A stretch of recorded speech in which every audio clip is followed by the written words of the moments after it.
Rasa jenuh yang dirasakan selama beraktivitas di rumah selama masa pandemi COVID-19.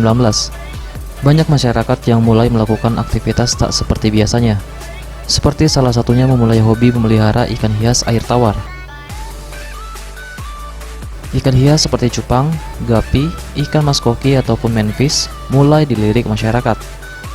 Hal ini menjadi berkat tersendiri bagi pembudidaya ikan hias air tawar, salah satunya Pianto.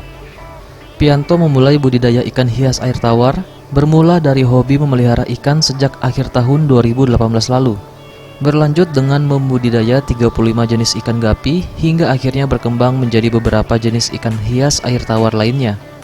Dikatakan Pianto selama masa pandemi COVID-19, penjualan di tempatnya mengalami peningkatan drastis, yakni mencapai 200% dibanding sebelum masa pandemi yang dominasi oleh ikan cupang, gapi, dan manfish.